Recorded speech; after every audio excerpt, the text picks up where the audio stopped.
그 사랑 안에 내가 있습니다. 사랑받은 만큼 변화됩니다. 하나님은 말씀이십니다. 그 말씀 안에 능력이 있습니다. 말씀을 듣는 만큼 살아납니다.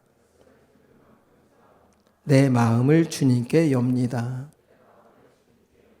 아멘. 지난주 기생이라고 하는 딱지가 늘 자신의 이름 앞에 붙었던 이방 여인 라합에 대해서 여러분들과 나누었습니다.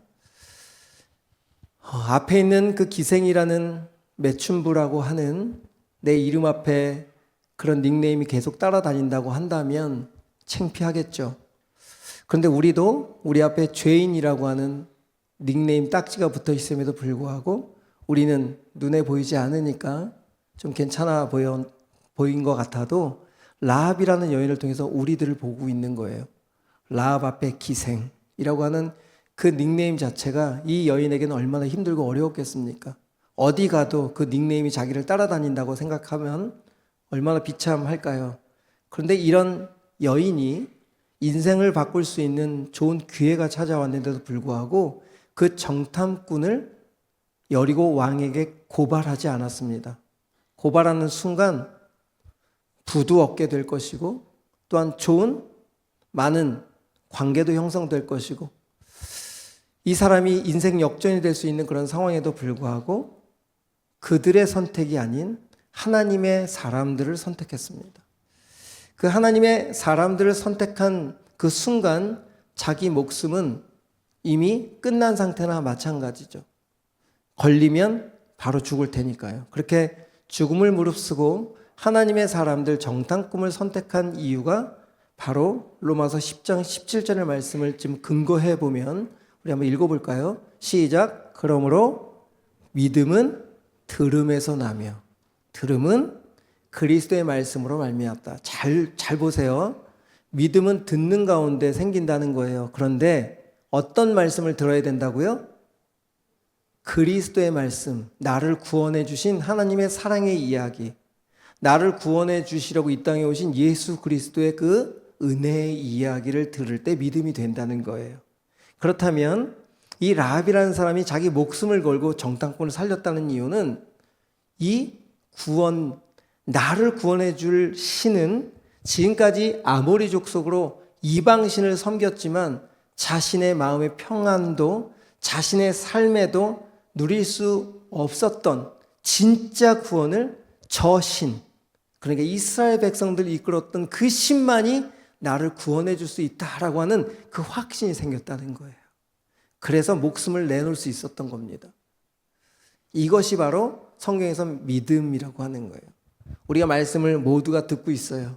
오늘 하나님의 이야기 또 예수 그리스도의 이야기를 여러분들에게 나눌 텐데 똑같이 말씀을 들어도 누군가는 나의 이야기로 들리고 나의 구원자로 들리고 내 삶에 이분이 하셨던 일들이 너무 감사해서 정말 눈물을 흘리는 사람도 있는 반면에 라합처럼 어떤 사람은 들어도 또 한 귀로 듣고 한 귀로 흘러가는 그렇구나 라고 머리에만 담아두는 그 정도의 들음도 있을 수 있다는 거죠. 제가 정말 주님의 마음으로 이렇게 기도했습니다. 매번 올라올 때마다 그런 기도를 하지만 대표 기도를 하는 동안에 저기 앉아서 말씀을 전할 목사님을 주님 붙잡아 주시고 하는 그 기도를 할 때마다 제가 엄청 부담돼요. 여러분들은 잘 모르겠지만 말씀을 전하실 목사님에서 기도할 때마다 엄청 부담되는 거예요. 하나님, 제가 보이지 않는 하나님 그 크신 사랑과 은혜를 이런 통로가 어떻게 전달할 수 있을까요? 그 생각뿐이 안 들어요. 하나님, 정말 나 어떡하죠? 라고 할 때가 수도 없어요. 그러면서 올라올 때마다 하나님, 저는 십자가에 제가 설교할 저를 십자가에 넘깁니다 라고 십자가를 붙들고 올라오는 거예요. 여러분에게도 이 하나님의 마음과 오늘 예수 그리스도에 대한 마음을 전할 텐데 정말 주님, 성령님이 좀 이렇게 감동시켜 주셔서 이 작은 통로지만 누군가에게는 이 라합처럼 나의 구원자의 믿음의 그런 들음이 되기를 축복합니다. 저도 최선을 다해서 정말 긴장하면서 말씀을 좀 전하려고 해요. 이렇게 정탐꾼을 살려놓고 정탐꾼들에게 지난주에 증표를 하나 말합니다. 우리 한번 12절 한번 읽어볼까요? 그러므로 시작. 그러므로 이제 청하노니 내가 너희를 선대하였은즉 살려줬은즉 너희도 내 아버지 집을 선대하도록 여호와로 내게 맹세하고, 맹세라고 하는 단어가 샤바라고 했어요. 하나로 묶다. 그러니까 나는 이 땅의 백성이 아니라는 거예요. 누구의 백성이라고 좀 선포하는 겁니까? 나는 이제 여호와의 백성이다. 나는 여호와의 백성으로 이제는 너희들의 증표를 달라라고 하는 거예요. 얼마나 멋져요. 나는 이제 이방인이 아니고, 이방인임에도 불구하고 기생임에도 불구하고 나는 여리고 가나안 사람이지만 저 하나님이 이스라엘 백성을 이끌은 것처럼 난 그 하나님과 하나가 되고 싶다. 그 하나님의 백성이 되고 싶다라고 선포하고 있는 거죠. 이럴 때 18절에 정탐꾼들이 이렇게 약속을 합니다. 우리 다 같이 한번 읽어볼까요? 시작. 우리가 이 땅에 들어올 때에 우리를 달아내린 창문에 뭘 달라고요? 붉은 줄을 매라 라고 합니다. 오늘은 이 붉은 줄에 대한 성경적 어원과 뜻을 좀 여러분들과 살펴보려고 해요. 이 붉은 줄이 왜 붉은 줄일까? 다른 표식도 많잖아요. 노란 줄, 파란 줄을 줄까? 뭔가 다른 표식을 할 수 있잖아요. 너의 옷가지를 다 걸어놔라. 아니면 창문을 막아놔라. 이런 수많은 구별될 수 있는 표식들이 있는데 굳이 이 정탐꾼이 왜 이 붉은 줄, 히브리어로 좀 떼어주시겠습니까? 제가 읽어드릴게요. 히브리어는 우리는 오른쪽에서 왼쪽으로 읽는 것이 아니라 왼쪽에서 오른쪽으로 읽는 거예요. 하샤니 후트 티크바라고 하는 붉은 줄, 왼쪽부터 읽는 거예요. 자, 따라해 볼까요? 하샤니 후크, 그 다음에 티그바. 뭐 이걸 알라는 건 아닙니다. 그렇다는 거예요. 이게 붉은 줄이 히브리어로 그래요. 그런데 이 하샤니 후트 티크바라고 하는 이 단어가 왜 증표가 될까? 왜 약속의 증표로 정탐꾼들이 이야기했을까? 이게 중요한 거예요. 그래서 이 단어가 어디에 사용됐는지를 성경을 찾아보니까 출애굽기 12장에 똑같은 단어가 기록되어 있어요. 그 12장 우리 한번 찾아가 볼까요? 5절 시작. 어린 양은 흠없고 1년 된 수컷으로 하되 양이나 염소 중에서 취하고 7절 그 피를 좌우 문설주와 임방에 바르고 이 피가 바로 붉은 줄 샤니라고 하는 뜻이에요. 다시 정리해 볼게요. 붉은 줄을 정리해 보겠습니다. 붉은 하고 줄이 두 단어가 합쳐진 거예요. 붉은이라고 하는 단어는 샤니라고 하는 단어입니다. 그러니까 피하고도 같은 의미인 거예요. 그러니까 붉은이라고 하는 샤니라고 하는 단어는 아까 그 정탐꾼들이 붉은 줄을 매라고 했을 때 붉은은 뭐라고요? 피라고 하는 의미가 숨어져 있다는 거예요. 기억하세요. 그 다음에 줄이라고 하는 티크바라고 하는 단어는 소망, 약속 이런 뜻이 있습니다. 그러면 붉은 줄을 합쳐지면 무슨 뜻일까요? 피로 이루어진 약속, 피로 이루어진 소망 이런 뜻이 있어요. 그러니까 지금 정탐꾼이 증표를 내라고 했을 때 그 라합에게 증표를 걸어라 라고 한 붉은 줄을 매라 라고 한 것은 피로 이루어진 언약을 걸어라 라고 하는 뜻과도 같겠죠. 이제 이해되셨죠? 그래서 붉은 줄인 거예요. 그렇다면 이 붉은 줄이 우리가 그냥 막연히 생각하는 예수 그리스도의 피, 보혈이라고 생각할 텐데 그 근거를 찾아보자는 거예요. 그래서 여러분들 우리 하늘링 공동체는 라합이 묶었던 붉은 줄 하면 세 가지의 성경 구절이 생각이 나야 돼요. 첫 번째 성경 구절 우리 찾아가 봅시다. 레위기 14장 3절 4절 말씀입니다. 여기에 똑같이 붉은 줄이 나와요. 시작. 제사장은 진영에서 나가 진찰할지니 그 환자에게 있던 나병 환부가 나았으면 4절 제사장은 그 정결함을 받을 자를 위하여 명령하여 살아있는 정결한 새 2마리와 백향목과 여기에 홍색실, 이 홍색실이 바로 붉은 줄하고 똑같은 단어입니다. 그럼 지금 이 이야기를 좀 설명해 드릴게요. 당시에 구약 시대에 많은 환자들이 있었어요. 그런데 유독 나병 환자만 자기 병이 나았을 때 누구를 찾아가라고 조금 아까 기록했어요 앞에? 제사장을 찾아가라는 거예요. 왜? 제사장을 찾아가서 내 문둥병이 내 나병이 다 나았다고 하는 것을 확인을 받으라는 거거든요. 그렇다면 확인을 받기 위해서 이 제사장이 한 모습인 거예요. 4절에 보면 제사장이 뭐라고 이야기하냐면 너 다 났네? 하면서 제일 첫 번째 새 2마리와 백향목과 홍색실 우수초를 가져다가 그 환부를 찍고 확인하는 거예요. 그리고 도장을 찍어주는 거거든요. 다 났다 라고 하는 홍색실로 묶어주는 거예요. 그래서 사람들이 그 홍색실을 볼 때마다 낫다 안 낫다? 문둥병이 낫다고 확인하는 거예요. 그렇다면 이 홍색실이라고 하는 의미가 뭘까요? 자, 왜 제사장이 그 일을 했을까? 나병이라는 것은 여러분들 좀 알겠지만 우리나라는 뭐 문둥병, 학자들은 나병이 문둥병이 아니다라고 얘기하지만 문둥병과 같은 과예요. 그러니까 그 작은 종기가 시작되어서 온몸이 퍼지고 그 온몸이 퍼진 종기는 썩어 문드러져서 썩는데도 감각이 없는 병이잖아요. 그래서 이 살이 다 문드러질 때까지도 알지 못하고 나중에 썩어서 그냥 죽어가는 거예요. 이게 뭐와 비슷하죠? 죄인과 비슷한 거예요. 죄가 우리 안에 시작된 그 죄는 살금살금 감각도 없이 우리를 다 집어삼키고 우리를 죽음으로 몰아가는, 그래서 나병 문둥병은 이렇게 죄인과 연결되기 때문에 이 나병이 나았을 때는 제사장을 통해서만 그 나음을 확인받아야 되는 거예요. 기억하세요? 그러니까 이 홍색실은 뭐라고요? 나음을 입었다라고 하는 깨끗함이란 표현인 거예요. 정결함이란 뜻이 있는 거예요. 기억하세요. 첫 번째 뭐라고요? 홍색실은 정결함. 자, 두 번째 우리 출애굽기 28장 6절로 한번 가볼까요? 시작. 그들이 금실과 청색, 자색, 홍색실로, 여기도 홍색실이 나오죠? 가늘게 곤 배실로 정교하게 짜서 뒤에 뭘 짓대? 에봇이 뭘까요? 사진을 보여주시면 제사장이 흉패로 입은 옷이에요. 이것이 바로 에봇입니다. 제사장이 입는 옷이에요.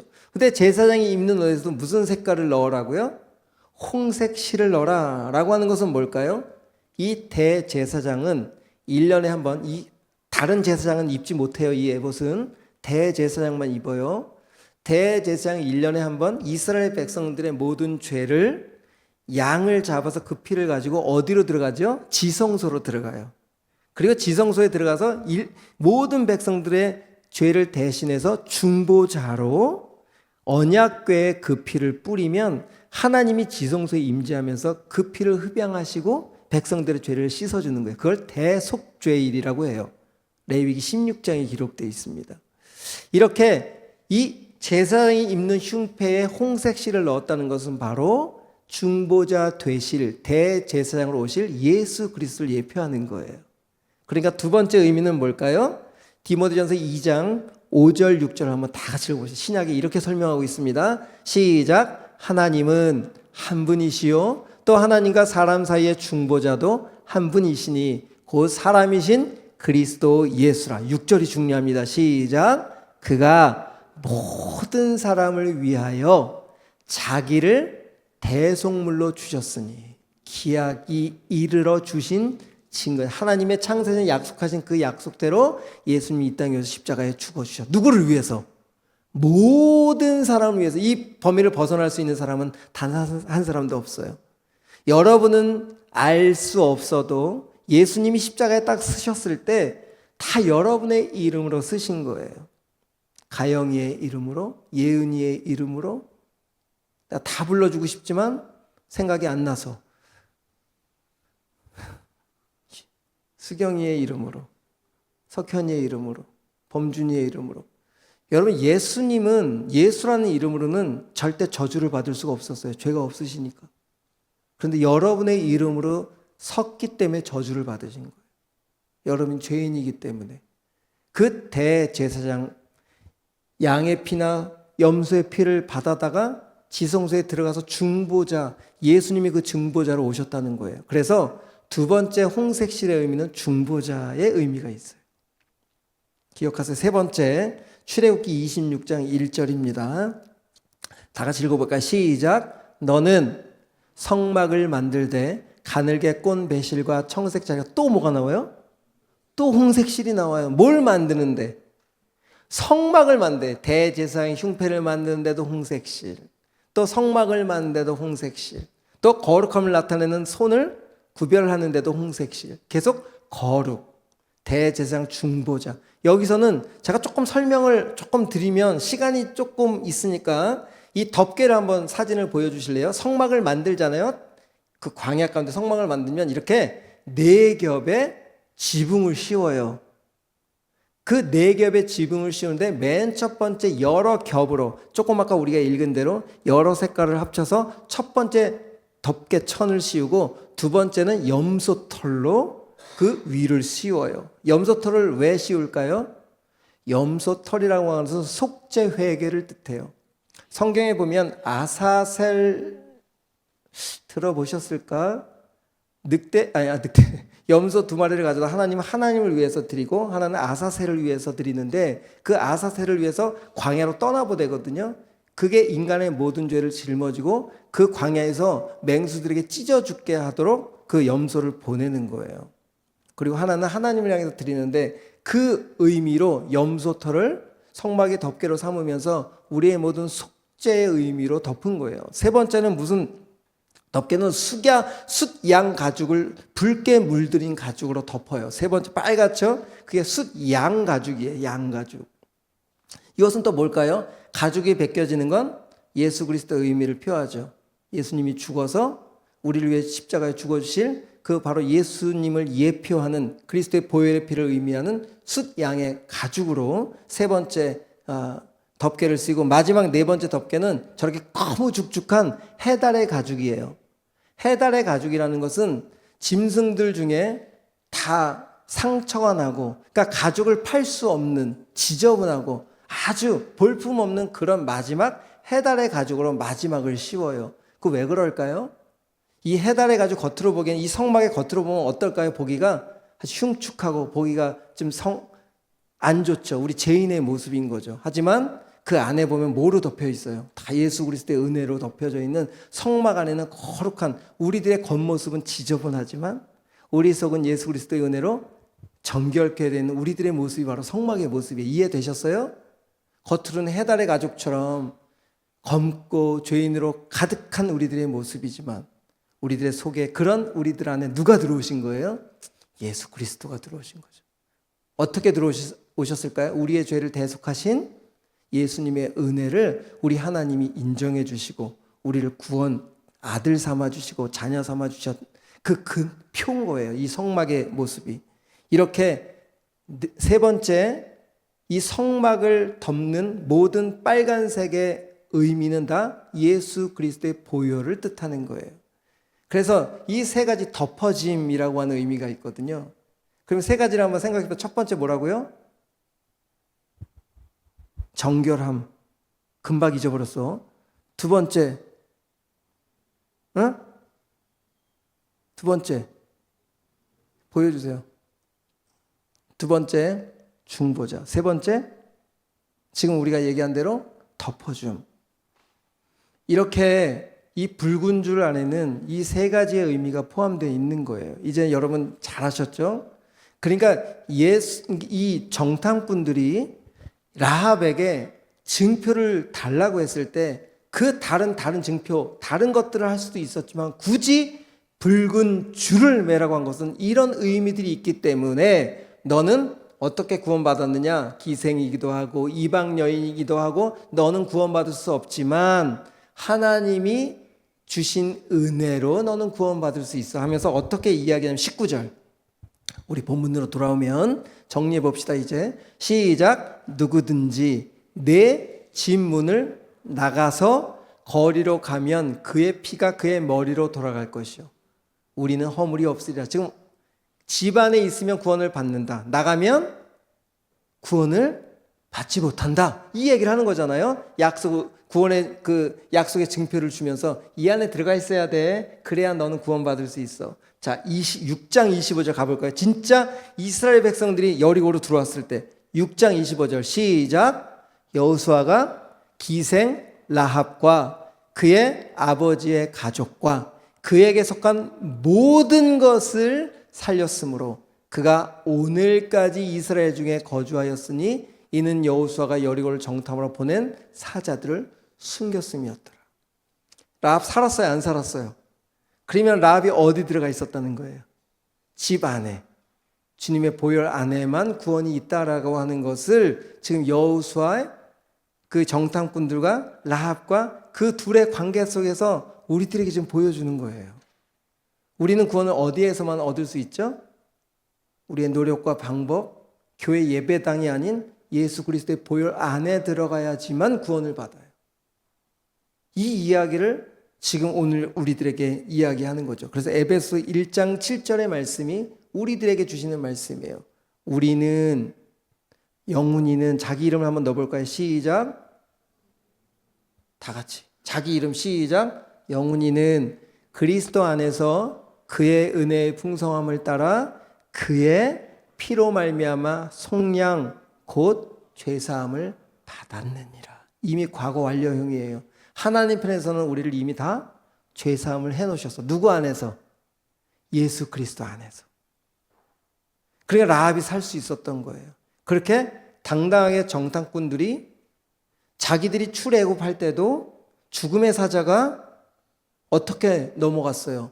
문 인방에 문설주에 염소나 양의 피를 바른 그 피를 보고 패스오버 유월된 것처럼 바로 라합도 그 붉은 줄을 걸어놓은 그 안에 들어갔을 때 여리고가 다 무너질 때 그 라합 집만 하나 그림 하나 보여줄까요? 흑백으로 되어 있는 거.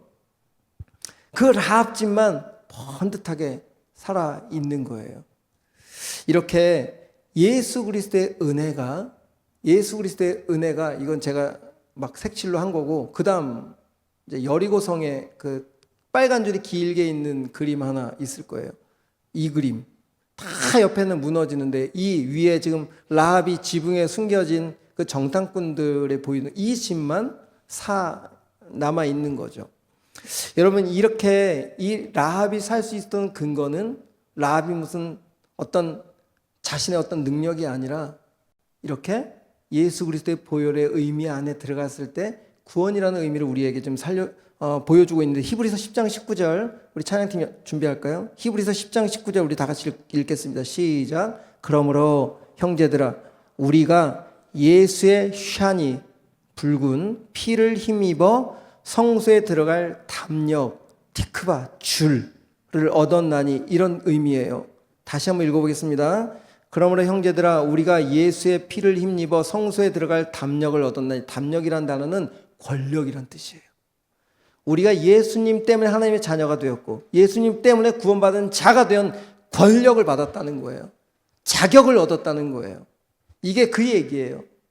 붉은 줄을 다는 순간 너는 하나님의 백성이고 하나님의 자녀야. 그 안에 가 있기만 하면 살아 라고 하는 그 이야기가 지금 이 이야기를 하는 거예요. 이렇게 구원받은 은혜가 여러분들에게 정말 삶에서 나타나야 되는 거예요. 여러분, 제가 하나님이 나라는 존재, 제가 좀 오랫동안 방황을 하고 세상에서 돌아다녔던 그런 시간들이 있었기 때문에 저희 아버지가 고등학교 3학년, 대학교 1학년이 올라가는 그 시점에 오후 예배 빠졌다고 제 앞머리를 잘라버렸어요. 그때 너무 화가 났어요. 내 동생은 오후 예배 빠지고 장구를 배우러 갔다고 장구 배를 갈르셨어. 우리에겐 너무 큰 상처였어요. 그때는 이해를 할 수가 없었어. 그런데 지금 지나고 봐서 목회자에 서 있어 보니까 왜 우리 아버지가 자기 아들들을 그렇게 과감하게 머리를 자르고 그 장구의 배를 갈랐는지, 하나님이 인간들에게 뭐라고 할 수 없으니까 자기 아들에게 가장 강한 엄벌을 처했던 것처럼 성도들에게 내 아들을 제대로 가리키는 모습을 보여주려고 하지 않으셨는가. 그때는 엄청 상처였고, 그때는 아버지가 한 그 행동 때문에 막 교회를 나가기도 싫었고 아버지랑 막 엄청 다투기도 하고. 근데 한참 지나고 보니까 그렇게 아버지의 마음이 성도들에게 올바른 것을 가르쳐주기 위해서 성도들에게 할 수 없는 것들을 아들에게 머리를 잘라가면서 아들에게 상처를 줘가면서 그렇게 하셨구나. 나중에 이해가 되니까 너무 감사한 거예요. 나도 누군가 머리를 자를 거야. 여러분 중에 정말 사랑하고 여러분들을 다 뭔가를 가르쳐주고 싶고 예수의 흔적을 좀 보여주고 싶은데 그렇게 잘 살지 못하는 여러분들을 위해서 예은아 나와봐, 머리 잘라줄게. 이런 여러분들에게 일부러 이렇게 드리는 것은 뭐냐면 우리 마지막으로 갈라디아서 6장 17절 말씀에 우리가 구원을 받았는데 그 구원에 대한 감격이 너무 없어요. 감사가 너무 없어요. 사는 게 구원 받은 자인지 구원 받을 자인지 모르겠는 거예요. 여러분 사회 나가면 구원 받은 자로 사십니까? 받을 자로 사십니까? 다른 사람이 보기에 이렇게 사도 바울에게 보니까 나는 예수의 흔적을 가졌어. 그게 무슨 소리인 줄 아세요? 1차, 2차, 3차 전도여행을 다니면서 가는 곳마다 돌 맞는 거예요. 예수님 때문에. 가는 곳마다 진짜 말도 안 되는 비참함을 당하는데 그 당한 상처들, 돌에 맞은 상처들, 그 찢어진 상처들이 이것이 바로 나에게는 상처가 아니라 예수 그리스도의 흔적이다라고 당당하게 선포했던 것처럼 여러분들은 삶에서 어떤 흔적으로 살고 계십니까? 구원 받은 자로서의 흔적으로 살고 계십니까? 구원 받을 자로 살고 계십니까? 우리 여기에 이 예수의 흔적이라고 하는 원문에 보면 스티그마타라고 되어 있어요. 이게 무슨 소리냐면 스티그마가 아니라 복수로 되어 있어요. 흔적들이라고 되어 있어요. 그러면 여러분 왜 흔적들이라고 했을까요? 우리는 예수님을 믿으면서 어떨 땐 상처를 받은 흔적이 있을 수 있고 어떨 땐 고통을 받을 수 있을 거고 어떨 때는 양보해서 좀 불이익을 당할 수도 있는 그런 흔적들이 하나님께는 놀라운 상급이 되는 거죠. 이런 아름다운 상급의 결단들이 여러분의 있기를 축복합니다. 그렇게 한 주 동안 살기를 축복합니다. 우리 찬양할까요?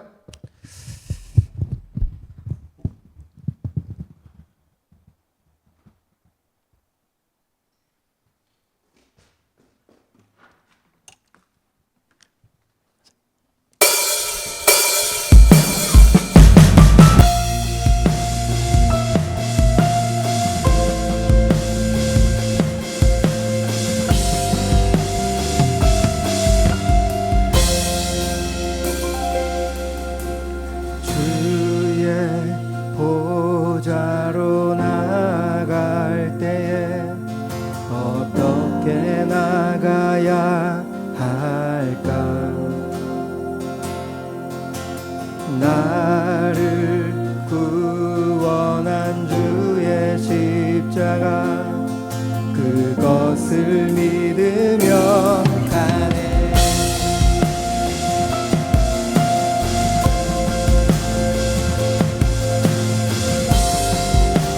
우리 2절 고백합니다.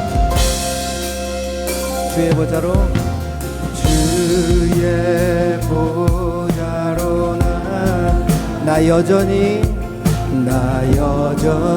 부족한 나를 부르신 주의 그 사랑 그것을 믿으며 가네. 자격 없는 내 힘이 아닌 오직 예수님의 보혈로 자격 없는 내 힘이 아닌 오직 예수님의 보혈로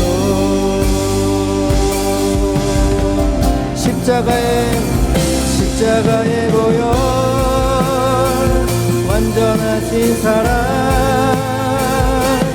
힘입어 나가니라.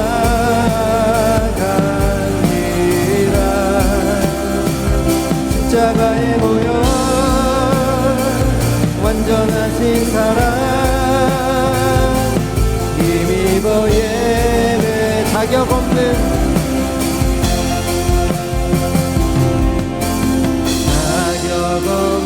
내 힘이 아닌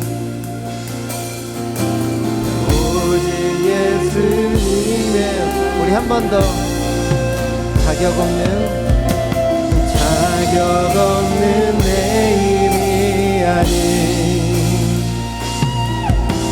오직 예수님의 보혈로 자격 없는 내 힘이 아닌 오직 예수님의 보혈로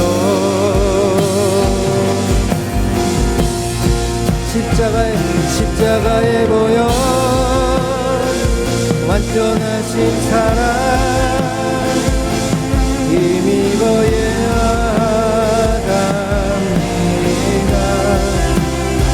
십자가의 보혈 완전하신 사랑 힘입어 예 우리 마지막으로 십자가의 보혈 완전하신 사랑 힘입어 나갑니다. 십자가의 보혈 완전하신 사랑 힘입어 예배합니다. 우리 그 예수님이 흘려주신 그 보혈 때문에 자격 없는 우리들이 오늘 구원받고 하나님의 백성 또 영혼을 누릴 수 있는 자격을 얻었습니다. 그런 권리를 얻었습니다. 그런 권세를 얻었습니다. 그런 권세를 갖고도 하나님의 자녀답게 살지 못하고 있다면 하나님 오늘 다시 그 구원의 감격이신 예수 그리스도가 흘리신 그 보혈의 의미가 더욱더 깊게 새겨지게 하여 주옵소서. 그 은혜를 더 누리게 하여 주옵소서. 그래서 주님 예수의 흔적으로 사는 우리가 되게 하여 주옵소서. 기도하며 나가겠습니다.